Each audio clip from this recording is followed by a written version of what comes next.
اس کے بعد ہے لا آف ایکسرسائز، اس کے بعد ہے لا آف افیکٹ۔ تو چلیے دیکھتے ہیں اب یہ کیا ہے۔ لا آف ریڈینس، قانون آمادگی۔ اس قانون کے مطابق تھارنڈائک نے بتایا کہ بچے سیکھنے کے لیے آمادہ ہونا چاہیے۔ تو سیکھنے کے لیے آمادگی ضروری ہے۔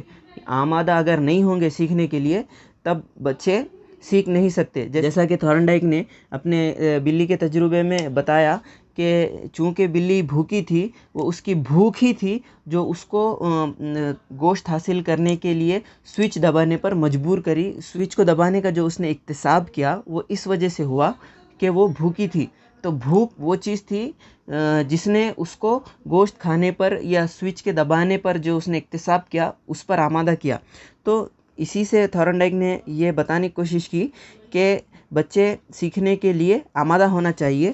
کس طریقے سے آمادہ ہونا چاہیے؟ طبعی طور پر آمادہ ہونا چاہیے، ذہنی طور پر، سماجی طور پر اور جذباتی طور پر۔ طبعی طور پر یعنی اگر بچہ بیمار ہے یا بچے کے جسم میں کسی حصے میں درد ہو رہا ہے تو بچہ نہیں سیکھے گا، وہ آمادہ نہیں ہو سکتا۔ ذہنی طور پر مطلب ذہنی طور پر آمادہ ہونا مطلب اگر آپ بچہ ہے 5th کلاس کا ہے، اگر آپ اس کو 10ویں کا ریاضی پڑھاتے ہیں تو وہ ذہنی طور پر تیار نہیں ہو سکتا۔ تو وہی بتانے کی کوشش کی گئی، اگر بچے ذہنی طور پر سیکھنے کے لیے آمادہ نہ ہو تو بچہ نہیں سیکھے گا۔ اگر آپ جماعت پنجم کے لڑکے کو جماعت دہم کا ریاضی سکھائیں گے تب وہ نہیں سیکھے گا، کیونکہ وہ ذہنی طور پر تیار نہیں ہے۔ سماجی طور پر یعنی اگر بچہ کمرے جماعت میں الگ تھلگ رہا ہے اور کسی سے بات نہیں کر رہا ہے اور وہ بچے اس کو بات نہیں کر رہے ہیں تب بچہ نہیں سیکھے گا۔ تو سماجی طور پر بھی تیار ہونا ضروری ہے۔ اگر بچہ کمرے جماعت میں علیحدہ بیٹھ رہا، کسی سے گفتگو نہیں ہو رہی، اپنے ٹیچر سے بات نہیں کر رہا تو بھی بچہ نہیں سیکھے گا۔ جذباتی طور پر مطلب اگر بچے گھر کے پریشانیوں کی وجہ سے جذباتی کمزور ہے تو وہ سیکھنے پر آمادہ نہیں ہوں گے۔ اگر کوئی بچہ ہے گھر میں، اس کے ماں باپ کی کچھ پریشانی چل رہی ہے یا پھر وہ اس کے گھر میں کچھ معاشی پریشانیاں چل رہی ہے تو بھی بچے جذباتی طور پر مستحکم نہیں ہوتے اور وہ سیکھنے کے لیے آمادہ نہیں ہوتے۔ تو سیکھنے کے لیے آمادگی کے لیے کیا ضروری ہے کہ بچے طبعی طور پر آمادہ ہو، ذہنی طور پر آمادہ ہو، سماجی طور پر آمادہ ہو اور جذباتی طور پر آمادہ ہو۔ تو یہ پہلا کلیہ ہے لا آف ریڈینس۔ چلیے اب دیکھتے ہیں دوسرا کلیہ، لا آف پریکٹس، قانون مشق۔ قانون مشق کیا ہے؟ اس قانون کے مطابق اگر ہم کسی چیز کی مشق کریں گے تو ہم اس کو اچھی طرح یاد رکھ سکیں گے، اور اگر ہم کسی چیز کا استعمال کم کر دیں گے تو ہم اس چیز کو بھول جائیں گے۔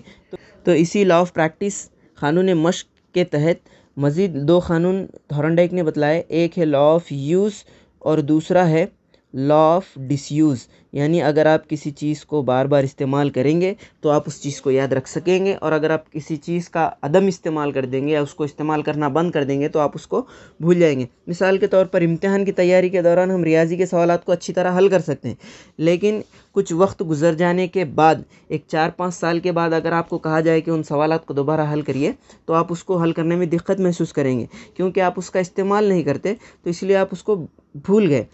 تو اگر آپ مشق کرتے رہیں گے تو آپ کو یاد رہے گا، اور اگر آپ مشق نہیں کریں گے تو آپ بھول جائیں گے۔ یہی تھارنڈائک کا دوسرا کلیہ لا آف پریکٹس ہے۔ اور ہمارے مدرسوں میں جو گھر کا کام دیا جاتا ہے بچوں کو، وہ کام بھی لا آف پریکٹس کے تحت ہی ہے۔ تو آپ کو راست طور پر پوچھا جا سکتا ہے کہ گھر کا کام دینا کون سا قانون ہے؟ تو گھر کا کام تھارنڈائک کا دوسرا قانون لا آف پریکٹس کے تحت ہی دیا جاتا ہے۔ چلیے اب تیسرا قانون، تیسرا کلیہ پڑھنے کی کوشش کریں گے۔ چلیے تیسرا قانون ہے لا آف افیکٹ، قانون تاثر۔ قانون تاثر سے متعلق پچھلے اسکنر کی تھیوری کے ویڈیو میں ہم نے سمجھا تھا۔ چلیے ایک بار پھر سے اس کو سمجھیں گے۔ تو اگر کسی بھی کام کا اثر بچے پر اچھا پڑتا ہے تو بچہ اس کام کو جاری رکھے گا، اور اگر کسی کام کا اثر برا پڑتا ہے تو بچہ اس کام کو نہیں دہرائے گا یا اس کو چھوڑ دے گا۔ اسی کو لا آف افیکٹ یا قانون تاثر کہتے ہیں۔ اس قانون کے تحت تھارنڈائک نے یہ بتانے کی کوشش کی کہ کسی کام کے کرنے کے بعد اگر شخص پر اس کام کا مثبت اثر پڑتا ہے تب فرد اس کام کو مزید کرے گا، اور اگر اس کام کا منفی اثر پڑتا ہے تب شخص اس کام کو کرنے سے بچے گا یا اس کو ترک کر دے گا۔ تو تھارنڈائک نے منفی اثر کو بتانے کے لیے پنشمنٹ کا لفظ استعمال کیا، اور مثبت اثر کو بتانے کے لیے ریوارڈ یا رینفورسمنٹ کا استعمال کیا۔ مان لیجئے کہ بچہ کچھ کام کرتا ہے، کمرے جماعت میں شرارت کرتا ہے، تو ٹیچر اس کو سزا دیتا ہے، تب یہاں پر بچے پر کام کا اثر منفی پڑا برا پڑا ہے، تب بچہ اس کام کو جو ہے ترک کر دے گا۔ مان لیجئے ایک دوسرا طالب علم ہے جو کمرے جماعت میں اول درجے سے کامیاب ہوتا ہے، تو ٹیچر اس کو کچھ انعام دیتے ہیں یا پھر اس کی تعریف کرتے ہیں یا اس کی تحسین کرتے ہیں، تو یہاں پر کام کا اثر بچے پر اچھا پڑا، یعنی بچہ دوبارہ اس کام کو کرنے کی کوشش کرے گا۔ تو یہی لا آف افیکٹ ہے، اگر کام کا اثر بچے پر اچھا پڑتا ہے، اس کے نتائج اچھے آتے ہیں تو بچہ اس کام کو جاری رکھے گا، اور اگر نتائج برے آتے ہیں یا اس کا اثر منفی پڑتا ہے تو بچہ اس کو ترک کر دے گا۔ اس کو لا آف افیکٹ یا قانون تاثر کہا جاتا ہے۔ اور اس کو بتانے کے لیے، اچھے اثر کو بتانے کے لیے تھورنڈائک نے ری انفورسمنٹ یا ریوارڈ کا لفظ استعمال کیا، اور برے اثر کو بتانے کے لیے تھورنڈائک نے پنشمنٹ کا لفظ استعمال کیا، اور تھورنڈائک ہی وہ پہلا شخص تھا جس نے تعلیمی نظام میں ریوارڈ یا ری انفورسمنٹ اور پنشمنٹ، یہ دو ٹرمینالوجیز کو تعلیمی نظام میں سب سے پہلے استعمال کیا۔ تو یہ تھی ہمارے ایل تھورنڈائک کی تھیوری۔ اب چلیے اسی سمجھ کی بنیاد پر کچھ سوالات کو حل کرنے کی کوشش کریں گے۔ سوال ہے، رامو مدرسے کے ناخوشگوار تجربات کی وجہ سے ترک مدرسہ ہو گیا، یہ حسب ذیل قانون کی مثال ہے، یعنی اس کو اسکول میں کچھ ایسے تجربات ملے جو کہ ناخوشگوار تھے، جو اس کو پسند نہیں تھے، جس کی وجہ سے وہ مدرسے کو ترک کر دیا۔ تو یہ کون سے قانون کی مثال ہے؟ ایک ہے قانون فوری بازیابی، قانون رجت، قانون مزدودی، قانون تاثر۔ تو رامو کو کچھ ایسے تجربات ملے، ہو سکتا ہے اس کو کچھ پنشمنٹ ملی، ہو سکتا ہے یا اس کو کچھ اس کی بے عزتی کی گئی، اس کو ہیومیلیٹ کیا گیا، تو اس پر وہ کام کا اثر منفی پڑا، منفی اثر پڑنے کی وجہ سے وہ کام کو چھوڑ دیا۔ تو ہم یہاں پر دیکھ سکتے چوتھا آپشن ہمارا قانون تاثر یہاں پر صحیح ہے، چونکہ اس کے کام کے اثرات اس پر منفی پڑے، اس کی بے عزتی ہوئی، ہو سکتا اس کو ڈانٹا گیا، ہو سکتا اس کو سزا دی گئی، تو اس کی وجہ سے اس نے مدرسے کو ترک کر دیا۔ تو وہ کون سا قانون ہے؟ قانون تاثر۔ اب چلیے دوسرے سوال کی طرف بڑھیں گے۔ اس ماہر نفسیات کے بموجب اکتساب مہیج اور رد عمل کے درمیان رابطے کا نتیجہ ہوتا ہے۔